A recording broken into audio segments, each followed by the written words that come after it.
breaking this morning. Reaction is pouring in from around the world over the Pope's death. Many people around here just waking up to the news. Yep, Steve tracking the global reaction from the live desk. Yeah, I think this is a huge shock. I mean, we know that he was going through a number of health problems over the past couple of months, but this really is a huge shock for a lot of people waking up this morning.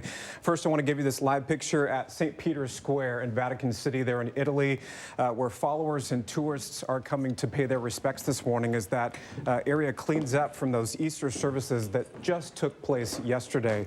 I wanted to show you this. This is just a small fraction of the messages that are pouring in from world leaders on X as they wake up and learn of the Pope's death. If we can switch over here, the White House posting 2 photos of the Pope visiting with President Trump and First Lady Melania Trump and Vice President J.D. Vance. The Pope's death comes just hours after he briefly met with Vance to exchange Easter greetings on Easter Sunday. As you see right here, Francis received Vance in one of the reception rooms of the Vatican Hotel where he lives. The 88-year-old pontiff offered the Catholic vice president 3 big chocolate Easter eggs for Vance's 3 young children, as well as the Vatican tie and also rosaries. In a statement released early this morning, Vance said on X, quote, "My heart goes out to the millions of Christians all over the world who loved him," adding, "I was happy to see him yesterday, though he was obviously very ill, but I'll always remember him for the below homily that he gave in the very early days of COVID. It was really quite beautiful. May God rest his soul." As Steve mentioned, the Pope's death coming just hours after blessing the faithful on Easter Sunday. The 88-year-old pontiff still recovering from double pneumonia and had been hospitalized for more than 5 weeks. ABC's Nicole D'Antonio picks up our breaking coverage now with Pope Francis's life and legacy. He was known as the People's Pope, humbled yet treated like a rock star. Pope Francis is credited with revitalizing the Catholic Church. He entered the papacy in the wake of a shocking historic announcement. In February 2013, Pope Benedict XVI declared that he would be the first pontiff in 600 years to leave the throne of St. Peter alive. That brought the College of Cardinals to Rome to select his successor.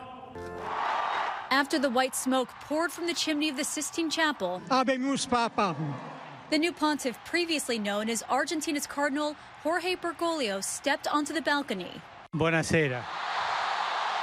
The former janitor and nightclub bouncer became the first Jesuit pope, the first from the New World, and the first pope ever to take the name Francis, in honor of St. Francis of Assisi, who was devoted to the poor. Pope Francis carried that dedication to the less fortunate, washing the feet of prisoners and displaying unprecedented familiarity for a pope, often opting to ride in an open-air car instead of a bulletproof popemobile so he could be closer to the people, regularly stepping out to shake hands and share a tender embrace. His wardrobe less pomp than his predecessors, and his opinions set him apart. Sono scomunicati. He eased the hard stance the church previously held on gays in the church, saying, quote, "A gay person who follows God, who am I to judge him?" Tolleranza zero. And he declared zero tolerance for child sex abuse, a problem that's plagued the church for decades. Pope Francis made history declaring Popes John XXIII and John Paul II saints, also attended by Pope Emeritus Benedict. Pope Francis left his mark, changing the church and the hearts of so many. World leaders are now paying tribute this morning. The president of the European Parliament saying in part, quote, "His contagious smile captured millions of people's hearts across the globe." Nicole D'Antonio, ABC News, Washington. Let's give you a live look right now at the Seattle Archdiocese, which serves 1 million Catholics across Western Washington.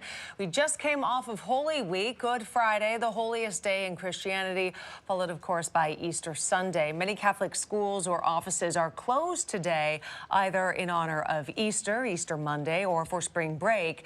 We have a crew there now gathering reaction. KOMO's Hannah Knowles will join us live at 5 a.m. The Pope's death will trigger so many historic events, not the least of which is choosing a new pope. We'll have much more on that process in our 5 a.m. hour.